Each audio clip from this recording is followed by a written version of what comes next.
Now that cooler weather is here, the race to the nines in a naturally aspirated 2024 Mustang is on. We got some tricks up our sleeves thanks to tuning, and we're trying to get that extra horsepower. So let's throw this on the dyno and see what kind of additional horsepower and torque we make.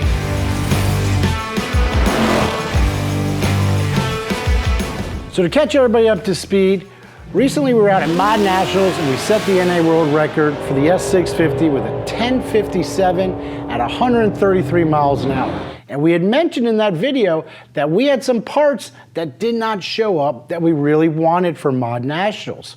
Fast forward, we're 2 weeks later, we've got those parts, we've thrown the car on the dyno, and we're making good power. The problem is our record's been shattered twice by John Boschma. He went out last week and ran a 1050 flat. And then just yesterday, he went out and dropped it by another half a second, running a 1044 at 135 miles an hour. Absolutely impressive. But that's the beauty of this. We're both chasing records. It reminds us of the old days with the 2018 Silver Bullet, when it was naturally aspirated.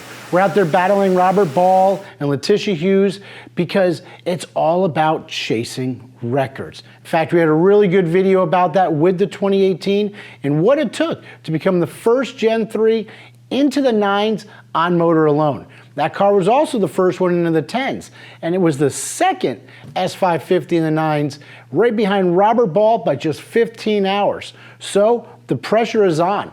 Weather is great all around the country. Fall, winter air is moving in. When you have a naturally aspirated car, there's only one way you can make more horsepower, and that's with better air. We can't add more boost, we can't add more nitrous, so this is our nitrous season. This is where we get 2 more pounds of boost. So trying to become the first S650 into the nines, the chase is on.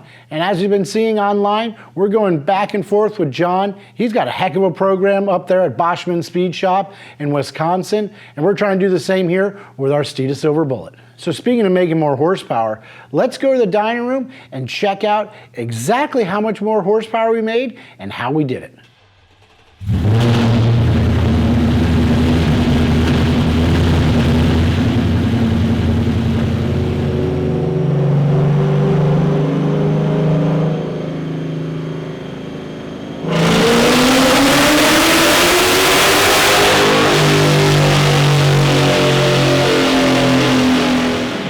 Jesus.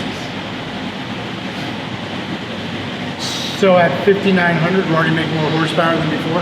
That's good. Yeah. And it's 40 foot-pounds of torque? We said we made some changes, but we're not going to tell you what they are. This is the point in this game where you're trying to beat the next guy, and every little change you make, a lot of times you're going to keep those close to your chest because it's about going out there setting records. See how fast we can go, and then when it's all said and done, we share all the details with you guys because let's face it, having an all-motor car that can run deep into the 10-second zone, hopefully the nines, is really remarkable. But with today's technology, things like that can happen, and we proved that with the 2018 Silver Bullet. In fact, it was literally early November of 2019 when it first went into the nines, running the best that day of a 994 at SGMP. So it's 1 year later now. That was a 2018, and we did in 2019. We have 2024, it's 2025. Let's see.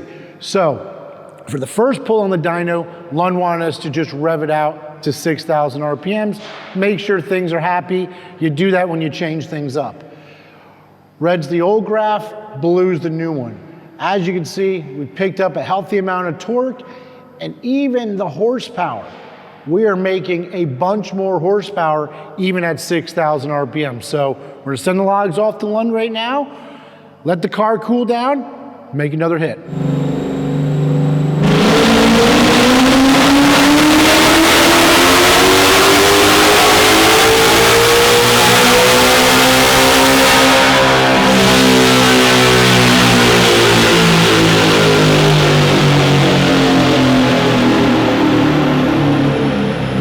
All right, so we just made a full pull.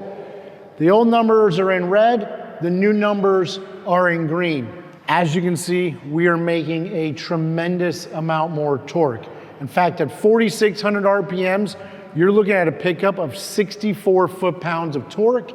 Now, it does carry out the RPM nicely. Up top, we're making good horsepower, but unlike the stock setup that went all the way out here to 7,500 and really never laid over, we're starting to lay over about 6,900 RPMs here.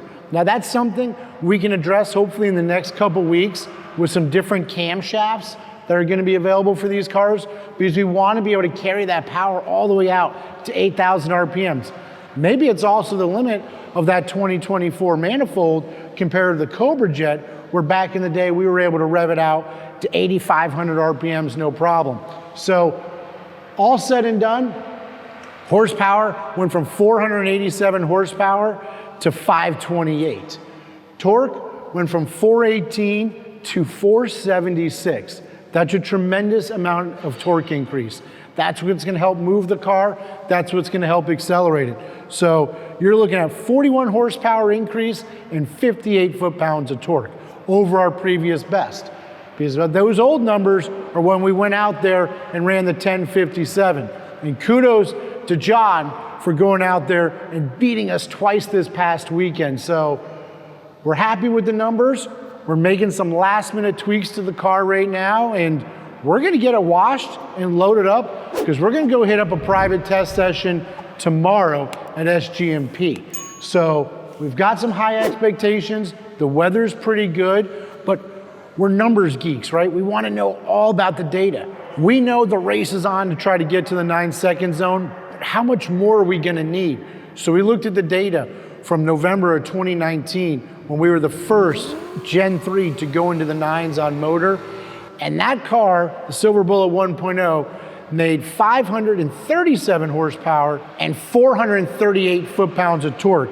So this current combination is down 9 horsepower, but it's up 38 foot-pounds of torque, which should help a lot. I don't think we're gonna go in the 9s tomorrow. I think we need more RPM, because peak horsepower is just peak horsepower. The key to making good elapsed times, especially with an NA car, is making the most average horsepower. I don't think we're quite there yet, but we're gonna go out there and give it a shot. So wish us luck and stay tuned.